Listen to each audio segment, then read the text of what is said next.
নমস্কাৰ পুৱাৰ খবৰলৈ স্বাগতম জনাই ষ্টুডিঅত মই সাগৰিকা আহিছো বাতৰিৰ মাজলৈ বিশেষ আদালতৰ ৰায় প্ৰত্যাহ্বান নিলম্বিত ডিআইজি ৰণক আলী হাজৰিকাৰ গুৱাহাটী উচ্চ ন্যায়ালয়ত ৰণক আলী হাজৰিকাৰ গোচৰৰ শুনানি আই বহিৰ্ভূত সম্পত্তি গোচৰত অভিযুক্ত হাজৰিকা বিশেষ আদালতক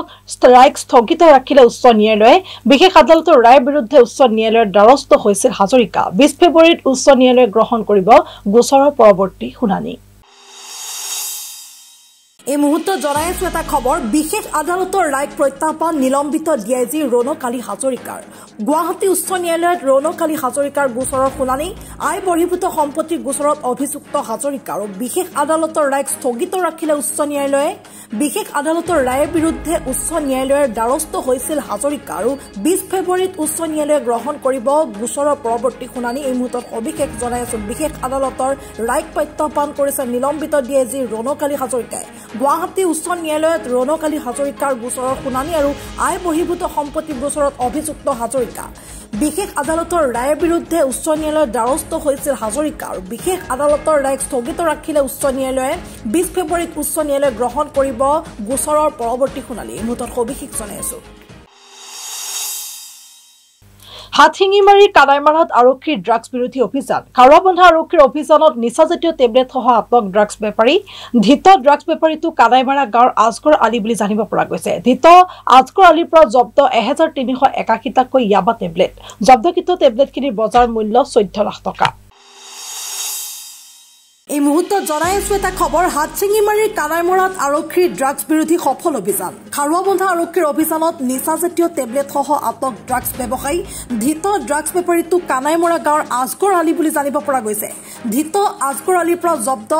1381 টাকৈ ইয়াবা টেবলেট জব্দকৃত টেবলেটখিনিৰ বজাৰ মূল্য 14 লাখ টকাৰ বুলি জানিব পৰা গৈছে এই মুহূৰ্তত সবিশেষ জনাই আছো হাতশিঙিমাৰীৰ কানাইমাৰাত আৰক্ষীৰ ড্ৰাগছ বিৰোধী সফল অভিযান খাৰুৱাবন্ধা আৰক্ষীৰ অভিযানত নিচাজাতীয় টেবলেট সহ আটক ড্ৰাগছ ব্যৱসায়ী আৰু ধৃত ড্ৰাগছ ব্যৱসায়ীটো কানাইমাৰা গাঁৱৰ আজগৰ আলী ধৃত আজগৰ আলীৰ পৰা জব্দ কৰা হৈছে 1381 টাকৈ ইয়াবা টেবলেট জব্দকৃত টেবলেটখিনি বজাৰ মূল্য 14 লাখ টকাৰ বুলি জানিব পৰা গৈছে দিল্লী অভিমুখে হাজাৰ হাজাৰ প্ৰতিবাদী কৃষক আজি সীমান্তত মুখামুখি হ'ব কৃষক আৰু আৰক্ষী প্ৰতিবাদকাৰীক ৰুধিবলৈ সষ্টম হৈ আছে বিশাল আৰক্ষী বাহিনী 7খনকৈ জিলাত বন্ধ ইণ্টাৰনেট সেৱা মোদী চৰকাৰৰ বিৰুদ্ধে কৃষকৰ তীব্ৰ প্ৰতিবাদ দিল্লী স্তব্ধ কৰি দিয়াৰ হুংকাৰ দিছে প্ৰতিবাদী কৃষকসকলে প্ৰতিবাদকাৰীক ৰুধিবলৈ ইতিমধ্যে প্ৰশাসনে ৰাজপথত স্থাপন কৰিছে লুৰ বেৰিকেড কটকটীয়া কৰি তোলা হৈছে নিৰাপত্তা ব্যৱস্থা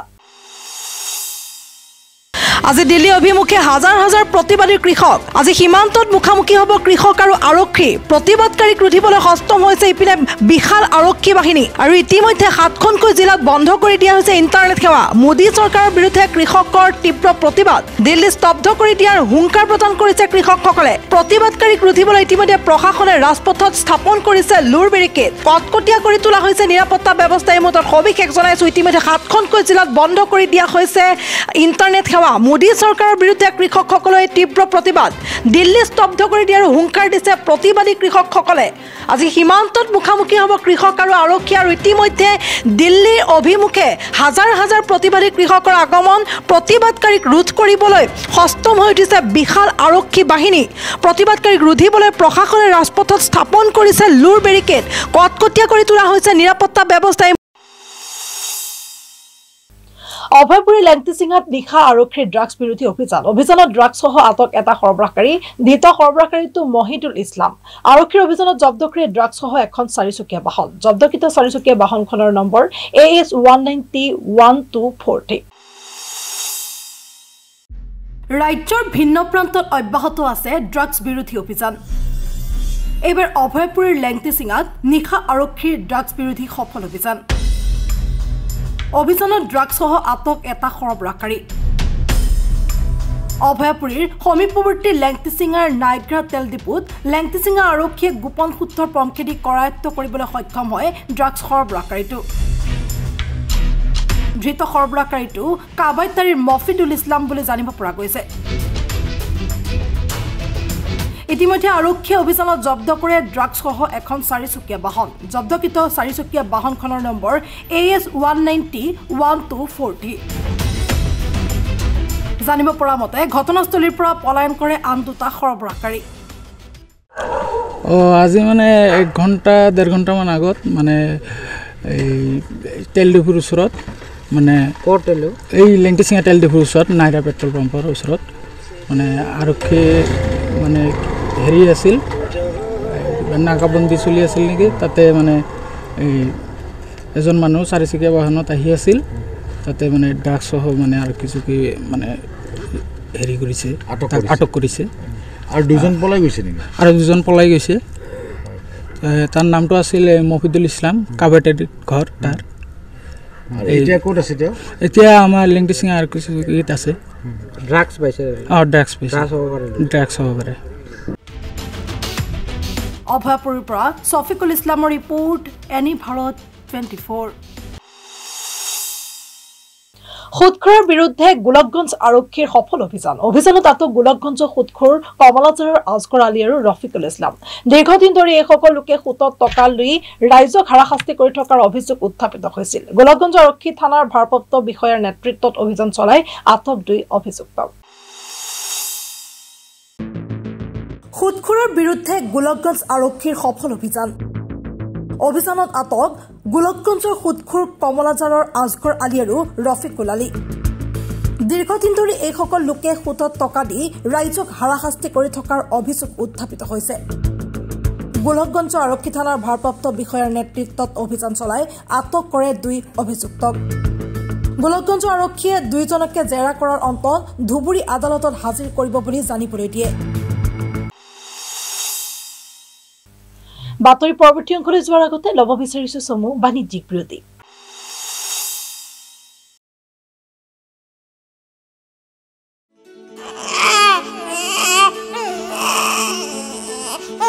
অভিনন্দন, আপোনাৰ এজনী ছোৱালী জন্ম হৈছে।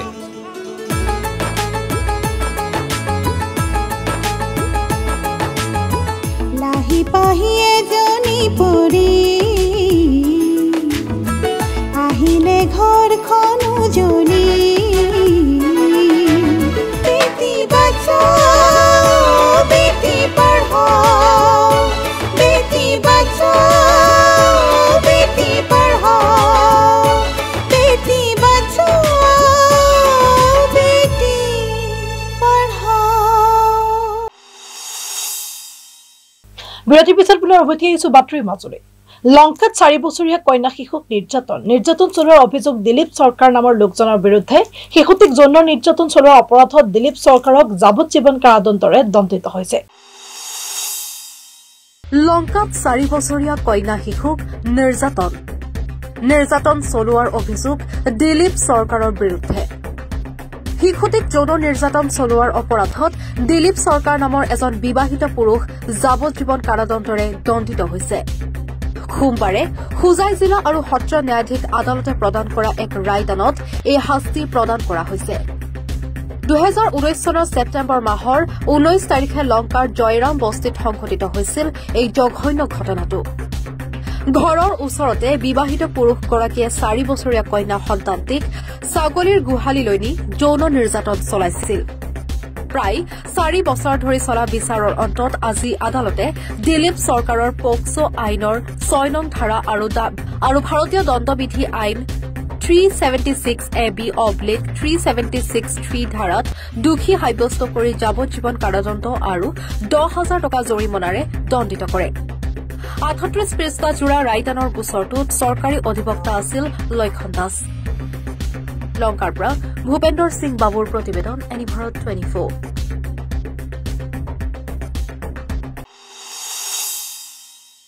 পেছাত এজন A+ ঠিকাদাৰ, কিন্তু ভয়ংকৰ দুৰ্নীতিত লিপ্ত তেওঁ। চৰকাৰী ঠিকাৰ নামত দালালি কৰি আকৌ নিজেই দুৰ্নীতি ঢাকি ৰাখিবলৈ সংবাদ মাধ্যমৰ নামত 50,000 টকা আত্মসাৎ কৰাৰ অভিযোগ। প্ৰকৃতাৰ্থত তেওঁ দালাল নে ঠিকাদাৰ? কাৰ আশীৰ্বাদ পুষ্ট ঠিকাদাৰৰ দালাল আব্দুল আজিজ। সংবাদ মাধ্যমৰ গৰিমা ম্লান পেলাবলৈ চেষ্টা কৰা এনে দালালৰ বিৰুদ্ধে গোপন অভিযান এনি ভাৰত 24। আপুনি ঠিকেই শুনিছে, ৰাজ্যত যিমানেই আৰক্ষী প্ৰশাসন দুৰ্নীতি আৰু দালালিৰ বিৰুদ্ধে কঠোৰ নহওক কিয় এতিয়াও একাংশ দালালে কিন্তু নিজৰ লোভ সামৰিব পৰা নাই। পেঁচা লাগিলে যিয়েই নহওক কিন্তু গৈ থৈ দালালি কৰাটোৱেই যেন এতিয়া একাংশৰ হৈ পৰিছে আচল চৰিত্ৰ এইবাৰ আমি ক'বলৈ ওলাইছোঁ A+ ঠিকাদাৰ আব্দুল আজিজৰ কৰ্মকাণ্ডৰ কথা চৰকাৰী কাৰ্যালয়ৰ চৰকাৰী ঠিকা লাভ কৰাৰ পিছতো পেট নভৰে দালাল আব্দুল আজিজৰ ঠিকাদাৰ আব্দুল আজিজৰ বিৰুদ্ধে উত্থাপন হৈছে কেইবাটাও গুৰুতৰ অভিযোগ অনুসৰি দুৰ্নীতি ঢকাৰ বাবদ সংবাদ মাধ্যমৰ নামত 50,000 টকা আত্মসাৎ কৰিছে দালাল আব্দুল আজিজে কেৱল মাত্ৰ সেয়াই নহয় চৰকাৰী ঠিকা লাভ কৰিবলৈ বিভিন্ন সময়ত জালিয়াতিৰ সহায় লৈছে আব্দুল আজিজে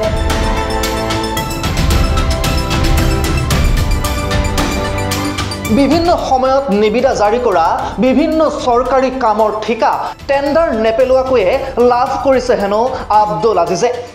গতিকে প্ৰশ্ন হয় কেনেকৈ সম্ভৱ আব্দুল আজিজৰ বাবে এনে ধৰণে দুৰ্নীতি কৰি যোৱাটো কিয় কাকো কেৰেপ নকৰে দালাল ঠিকাদাৰ আব্দুল আজিজে কোনো ধৰণৰ টেণ্ডাৰ নিদিয়াকৈয়ে কেনেকৈ লাভ কৰে চৰকাৰী কামৰ ঠিকা কিছুদিন পূৰ্বে বাতৰি পৰিবেশন কৰা হৈছিল এটা বিশেষ পথ নিৰ্মাণত জালিয়াতিৰ প্ৰসংগৰ ওপৰত আৰু তাৰ পিছতে সকলো আহিছে পোহৰলৈ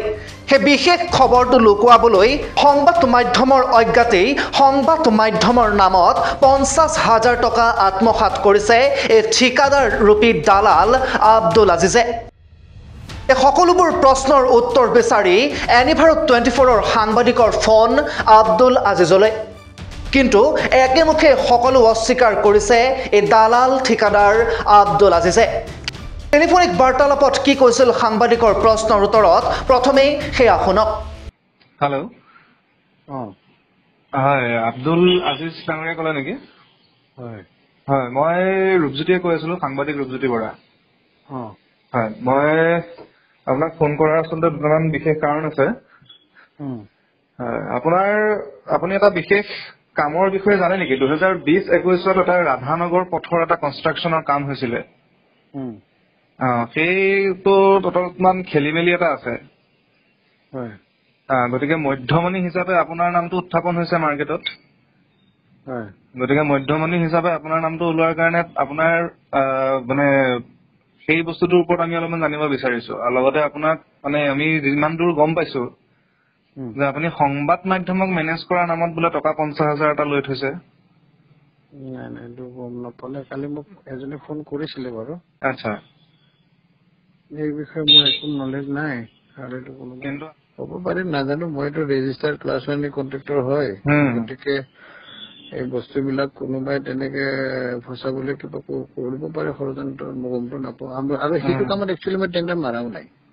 আচ্ছা আপোনালোকে আটিয়া মাৰিলে গম পাব সেই যিটো কামৰ কথা কৈছে মই একচুৱেলি সেইটো বিষয়ে নাজানো কাৰণ মই সেইটো কামত টেণ্ডাৰ মাৰাই নাই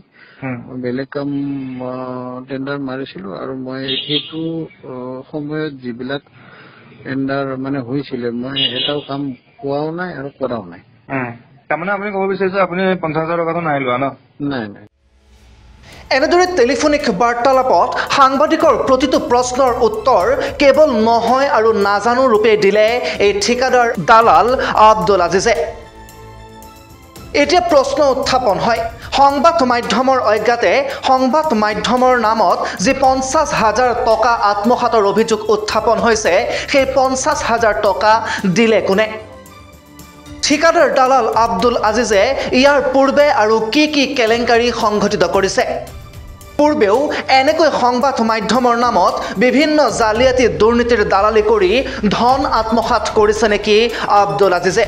পৰৱৰ্তী সময়ত আন কেতবোৰ গুৰুত্বপূৰ্ণ তথ্য ফাদিল কৰা হ'ব মুঠৰ ওপৰত দুৰ্নীতি ভ্ৰষ্টাচাৰৰ বিৰুদ্ধে এনিভাৰত 24ৰ এই অভিযান সদায় অব্যাহত থাকিব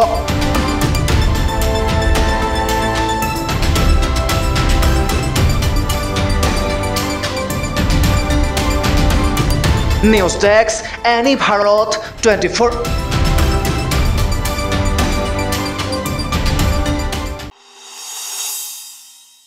খাৰুপেটীয়াত কিশোৰী নিৰুদ্দেশৰ ঘটনা কন্যাক বিচাৰি হাহাকাৰ পিতৃ মাতৃ ঘটনা সন্দৰ্ভত ধুলা আৰক্ষী থানাত এজাহাৰ দাখিল পৰিয়ালবৰ্গৰ খাৰুপেটীয়াত এগৰাকী কিশোৰীৰ নিৰুদ্দেশৰ ঘটনাই সৃষ্টি কৰিছে চাঞ্চল্যৰ। দৰঙৰ ধুলা আৰক্ষী থানাৰ অন্তৰ্গত খাৰুপেটীয়াৰ নিকটৱৰ্তী বলুগৰা গাঁৱৰ আব্দুল জলিলৰ নাবালিকা কন্যা বিগত 2 দিন ধৰি নিৰুদ্দেশ হৈ আছে। কোনো লোকে ফুচুলাই কিশোৰীগৰাকীক পলুৱাই নি দুষ্ট চক্ৰৰ হাতত বিক্ৰী কৰাৰ চেষ্টা কৰা বুলি পৰিয়ালৰ লোকে সন্দেহ প্ৰকাশ কৰে। কন্যাক বিচাৰি এতিয়া হাহাকাৰ পিতৃ মাতৃৰ। ঘটনা সন্দৰ্ভত ধুলা আৰক্ষী থানাত এজাহাৰ দাখিল কৰি কিশোৰীগৰাকীক উদ্ধাৰ কৰিবলৈ আৰক্ষী প্ৰশাসনৰ ওচৰত কাতৰ অনুৰোধ জনায় ভুক্তভোগী পৰিয়ালটোৱে। নাম আব্দুল জলিল, গাঁওখনৰ নাম বলগৰা, খাৰুপেটীয়া। ঘটনাটো হ'ল মোৰ কালি দিনৰ 12:20 বজাত মোৰ স্কুলত পঢ়া ছোৱালী এজন, বয়স হ'ল আপোনাৰ 14 বছৰ বয়সৰ ছোৱালী। আমি ঘৰৰ সন্ধিয়া টাইমত আহি শুনা পাওঁ আমাৰ ঘৰৰ ফেমিলিবিলাকে কৈ আছে ছোৱালীজন নাই ঘৰৰ পৰা নিপাত্তা। কোনোবা ফুচলাই মুচলাই কেনেকুৱা কৰি লৈ গ'ল স্কুলত পঢ়া ছোৱালীজন। আমি অনুৰোধ জনাইছোঁ মহোদয়, আমাৰ থানা ধুলা থানাৰ আৰক্ষীজনক। কালি মই ইজাহাৰ এখন দিছিলোঁ ৰাতি, মোৰ ছোৱালীজনক ক্লাছ 6ত পঢ়ি আছে, স্কুল ক্ষতি হৈ আছে। মোৰ ছোৱালীজনক যেনে তেনে আৰক্ষী ছোৱালীজনক বিচাৰ আচাৰ কৰি যেনে তেনে আমাক দিব লাগে। আমি ছোৱালীজনৰ কাৰণে খুব অস্থিৰ হৈ আছোঁ। ঘৰত খাৱা পানী আমাৰ বন্ধ। আমাৰ সন্দেহ কোনোবা ফুচলাই টুচলাই লৈ গৈছে ছাৰ,